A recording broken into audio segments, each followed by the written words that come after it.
Hi, everyone. It's Elmarie Wood back with Chapter 3 of The Pale Lady by Alexandra. Let's get started.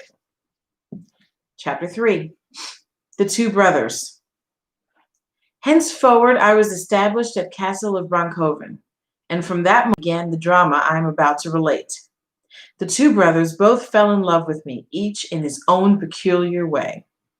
Kastaki did not wait a day before he told me he loved me, declared to be his or no one's, swore he would kill me sooner than suffer me to belong to another, no matter who. Gregoriska said nothing, but he lavished infinite care and solicitude upon me.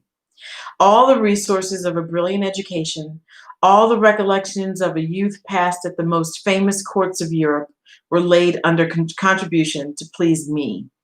Alas, the task was only too easy. At the first sound of his voice, I had felt that he was the chosen. Pardon me. I'll start that sentence again. At the first sound of his voice, I had felt that he was the chosen one of my soul. At the first look of his eyes, I had felt my heart was his.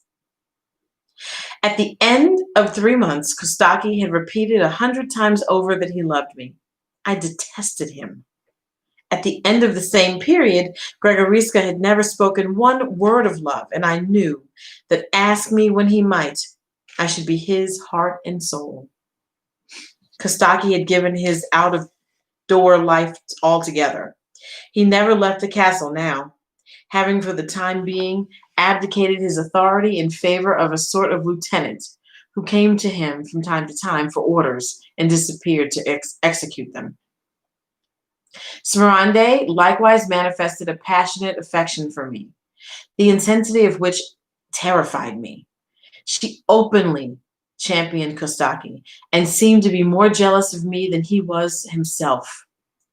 Only as she understood neither Polish nor French, while I knew no Moldavian, she could not well make pressing appeals to me in her boy's favor. Still, she had learned to say 3 words in French, which she would repeat to me every time her lips were laid upon my forehead. Kastaki aime Hedwig. Kastaki loves Hedwig. One day, I learned a terrible piece of news which seemed to crown my misfortunes. The 4 men who had survived the fight with the brigades had been released and have returned to Poland, under pledge that one of them should come back within 3 months to bring me news of my father's fate. One of the 4 did so come back, only to tell me our castle had been taken, set fire to, and utterly destroyed, while my father had been killed in trying to defend it. I was left all alone in the world. Kastaki redoubled his eager appeals, and Samarande her tenderness, but I could now urge my mourning for my father as an obstacle. Kastaki only insisted the more, saying that the more lonely and forlorn I was, the more I needed a protector, while his mother was as inopportune, or perhaps more inopportune, than himself. Gregoriska had spoken to me of the power of Moldavians I'll start that again. Gregoriska had spoken to me of the power the Moldavians possessed over themselves in cases where the desire to keep their true feelings hid. And he was in himself a living example of this faculty.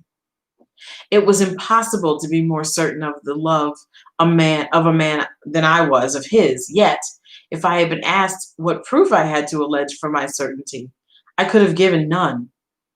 No one in the castle had ever seen his hand touch mine, or his eyes seek mine. Jealousy alone could enlighten Kastaki as to his brother's rivalry, as my love alone could inform me of his love. Nevertheless, I must admit this excessive self-control of Gregoriska's troubled me. I felt he loved me, but how could I be sure? I wanted some tangible proof. I was still in this uncertainty when one evening, just after I had retired to my room for the night, I heard a soft tapping at one of the 2 doors I have mentioned before as fastening on the inside. From the way the knocks were given, I guessed it was a friend. I went to the door and asked who was there. Gregoriska, replied a voice whose accent there was little fear in my mistaking. What do you want with me? I asked, trembling all over. If you trust me, cried Gregoriska, if you believe me to be a man of honor, grant me what I ask. And what is that? Put out your light as if you had gone to bed, and in half an hour's time open your door to let me in. Come back in half an hour, was my only and unhesitating answer. Then I put out my light and waited. My heart beat violently, for I felt sure it was a question of some all-important eventuality. The half hour slipped by, and I heard the taps repeated more softly even than the first time. Meanwhile, I had withdrawn the bolts so that I had merely to open the door. Gregoriska came in, and without his saying a word to that effect, I closed the door behind him and shot the bolts. He stood still a moment, mute and motionless, gesturing me to be silent. Then, assured that no immediate danger threatened us, he led me to the middle of the vast apartment, and seeing, from the way I trembled, that I could hardly stand, brought me a chair. I sat down, or rather let myself sink helplessly into it. God in heaven, I exclaimed, what is the matter, and why these excessive precautions? Because my life, though that is nothing, because your life, perhaps, depends upon the conversation we're going to have together. In great alarm, I seized his hand in mine, which he lifted to his lips, looking into my eyes the while to ask my pardon for such an act of presumption. I dried my eyes before his, a confession of self-surrender. I'll restate that. I dropped my eyes before his, a confession of self-surrender. I love you, he said in a voice as sweet and melodious as a song. Do you love me? Yes, I told him. Are you ready to be my wife? Yes. He drew his hand across his forehead with a deep drawn sigh of happiness. Then you will not refuse to follow me.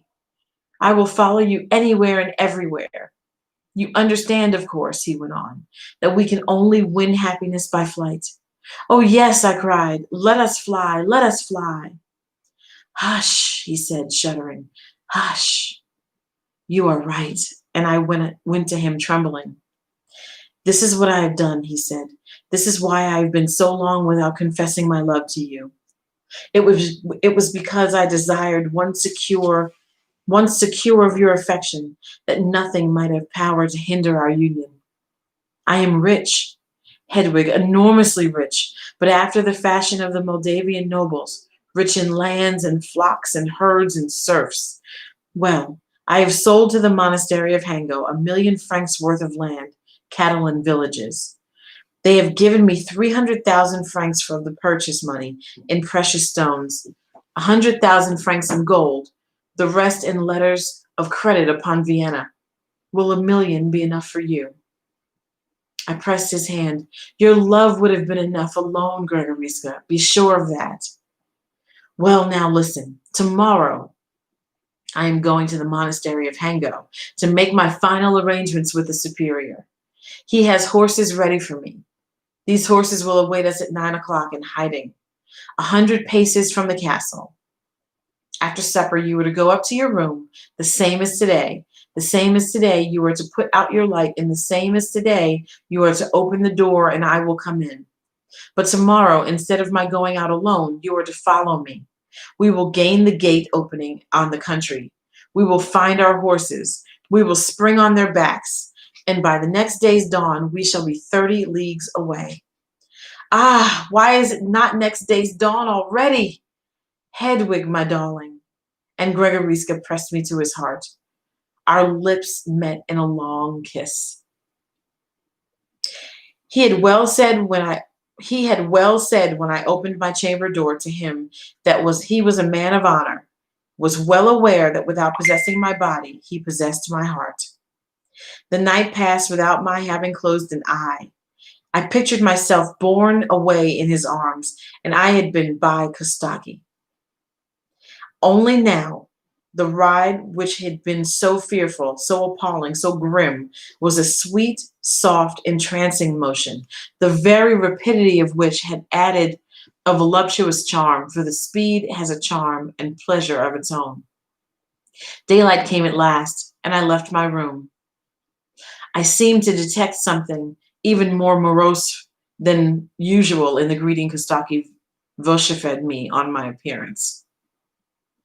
His smile was more than ironical, it was threatening, sinister. As for Samarande, her attitude seemed much as usual. In the course of breakfast, Gregoriska ordered his horses without Kostaki paying any attention, apparently, to the circumstance. About 11, he took leave of us, announcing that he would not be back before evening. He begged his mother not to delay dinner for him. Then, turning to me, he made excuses for quitting me so suddenly. He left the great hall, his brother staring after him until he crossed the threshold. As he did so, a lightning flash of hate and malignity shot from Kostaki's eyes that made me shudder. The day passed amid such fears and anxieties as may be imagined. I had confided our projects to no living soul. Hardly in my prayers had I dared to tell God of them. Yet I felt as though these plans were known to the world, that every look cast my way had my power, that every look cast my way had power to penetrate my heart and to read my innermost thoughts. Dinner was a veritable torture, somber and silent. Kostaki scarcely opened his mouth. When he did, it was only to address a curt phrase or two to his mother in Moldavian. And every time the tones of his voice made me shudder in spite of myself. When I rose to go back to my room, Samarande kissed me as usual, and she kissed me, and she smoked a scent. I'm sorry, I'll repeat that. When I rose to go back to my room, Samarande kissed me as usual, and as she kissed me, she spoke the sentences which for quite a week now I had not heard her utter. Kastaki loves Hedwig. The words pursued me like a threat. Arrived in my chamber, I seemed to hear a voice of fate still murmuring in my ear. Kastaki loves Hedwig. But Kostaki's love, Gregoriska had told me, meant death. About 7 in the evening, as twilight was falling, I saw Kastaki cross the castle court. He wheeled around to look in my direction, but I started back to avoid him seeing me. I felt anxious, for as long as the situation of my window allowed me to follow his movements, I had observed that he was making his way toward the stables. I made bold to unbolt the door and slipped into the next room from the window of which I could see perfectly what he was about. Yes, he was going to the stables. Presently, he brought out his favorite horse, saddled the animal with his own hands, and this with a minute care that showed he attached the greatest importance to the smaller details. He wore the same costume as on the day I had first seen him, but on this occasion his weapon was his saber. He mounted, I'll say that again, his mount saddled. He cast his eyes once more to my window. Then, not seeing me, he leapt into the saddle, rode out by the same gate by which his brother had left the castle and would return, and away at a hard gallop in the direction of the monastery of Hango. Then my heart contracted in a spasm of dread. A fatal presentiment told me that Kostaki was going to meet and confront his brother. I lingered at the window as long as I could make out the track, which a quarter of a league from the castle made a bend, and disappeared among the first trees of the forest. But darkness was rapidly descending, and every trace of the road soon became invisible. I lingered on and on. At last, the very excess of my disquietude restored my energy, and as it was evidently in the great hall below that I was likely to receive the first tidings, or rather the first tiding of one or other of the brothers, I went down thither. My look was for Samarande, but the calmness of her face told me she was under no special apprehension. She was giving her orders for the customary supper, and places were laid as usual for the two brothers. I dared not question anyone. Indeed, who could I question? Nobody in the castle, Kastaki and Gregoriska excepted, could speak either of the only two languages I knew myself.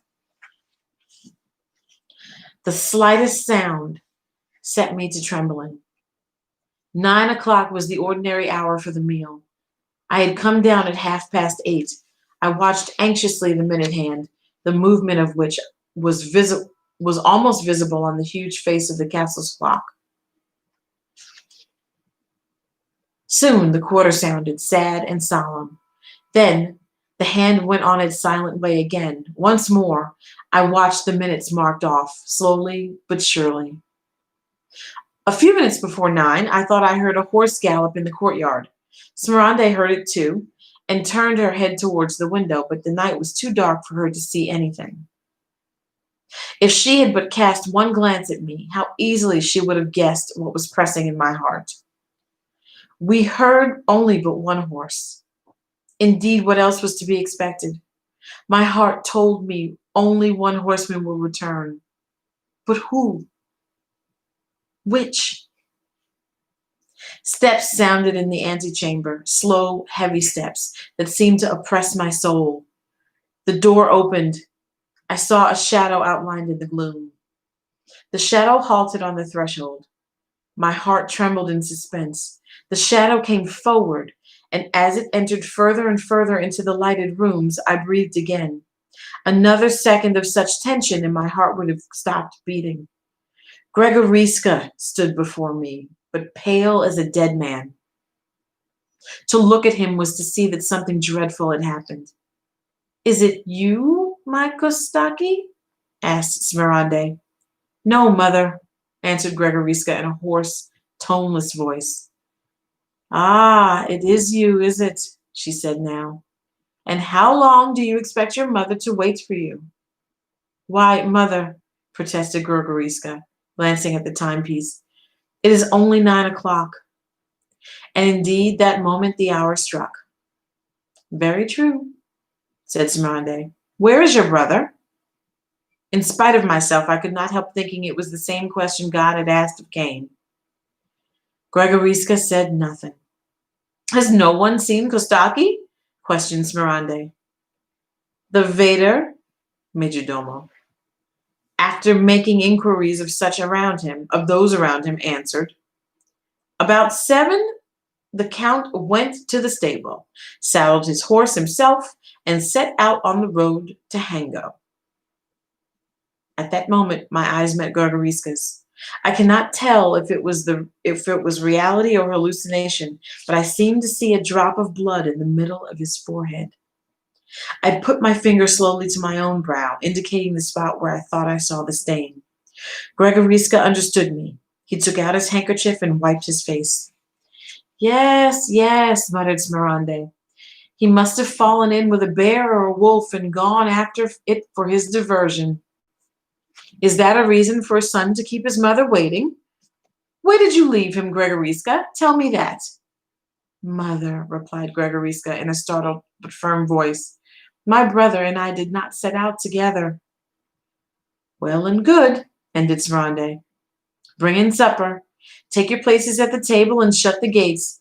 Those who are still outside must sleep outside." The first 2 orders were executed to the letter. Samarande took her place, while Gregoriska seated himself at her right and myself at her left. Then the serving men left the hall to carry out the third, that is, to shut the castle gates. At that moment, a great noise rose from the courtyard, and a terrified domestic dashed into the hall, crying, "Princess! Count Gregoriska's horse has just galloped into the bailey, riderless and dripping with blood." "Alas!" faltered Samarande, rising from her seat, pale and menacing. It was in like plight his father's horse came back one night." I looked at Gregoriska. He was not pale now. He was livid. "The fact is, Count Corporoli's horse had dashed one evening into the castle yard, dripping with blood, and an hour later the retainers had found his body covered with wounds and brought it home. Samarande now took a torch from the hands of one of the serving men, walked to the door, threw it open, and went down the steps into the courtyard. The horse, in a state of extreme terror, was being held in by main force by 3 or 4 grooms, whom were doing all they could to soothe the animal. Samarande drew near, looking at the blood-stained saddle, and presently discovered the horse had received a wound in the face. "Kastaki has been killed by a blow in front," she said, "in a duel, and by a single adversary. Search for the body, my lads. Afterward we will search till we find his murderer." As the horse had come back by the Hango gate of the castle, all the men hurried out the same way, and soon we could see their torches flitting about in the fields and diving into the forest, just as the fireflies flash and gleam on a fine summer's evening in the plains about Nice or Pisa. Samarande, as though convinced the search would soon be successful, stood waiting under the archway. Not a tear flowed from the eyes of the bereaved mother, yet it was plain that despair was tearing at her entrails. Gregoriska was behind her, and I was next to Gregoriska. On leaving the great hall, he had made as if to offer me his arm, but had hesitated, and finally given up the intention, apparently afraid. In about a quarter of an hour, we saw a single torch reappear at the turning of the road, then 2 more, and finally the whole number. Only now, instead of being dispersed about the country, they were massed around a common center, which it soon became manifest consisted of a litter and a man stretched upon it. The funeral band advanced slowly but surely, and in another 10 minutes was at the gateway. On observing the unhappy mother waiting for her dead son, the bearers uncovered instinctively and marched sad and silent into the castle yard. Samarande joined the procession, and we came after her. In this order, we all reached the great hall, where they laid the body down. Then, with a gesture of supreme dignity, Samarande beckoned all to draw back, and going up to the dead man, knelt down before him, patted the long hair which fell like a veil before his face, gazed long at his features with dry eyes, then opening the Moldavian gown he wore, lifted the blood-stained shirt. The wound was in the right side of the breast and must have been made by a straight blade and a double-edged one. I remembered I had noted that very day in Gregoriska's belt the long hunting knife that served as a bayonet for his carbine. I looked for the weapon now, but it had disappeared. Samarande called for water, dipped her handkerchief in it, and washed the wound. A gush of bright, fresh scarlet blood welled up and reddened the tip of the gash. The whole scene was at once odious and sublime. The vast, gloomy hall, thick with the smoke of pine torches, the wild faces, the fiercely gleaming eyes, the strange dresses, the mother gazing at the still warm blood and reckoning how long her son had been dead. The deep silence, only broken by the sobs of bandits whose chief Kastaki had been. All was impressive and awe-inspiring to the last degree. Lastly, Samarande put her lips to her son's brow. Then, rising to her full height and tossing back the long coils of her white hair, which had become unfastened, she cried, "Gregoriska! Gregoriska!" Gregoriska shuddered, shook his head, and coming out of his lethargy, answered, "Yes, mother. Come here, son, and hear me." Gregoriska obeyed with a shudder, but obey he did. The nearer he approached the corpse, the more abundantly did the red blood gash from the wound. Happily, Samarande was not looking that way, for a sight of this accusing flood, she would have had no need to look further for the murderer. "Gregoriska," she went on, "I know very well that you and Kastaki were enemies.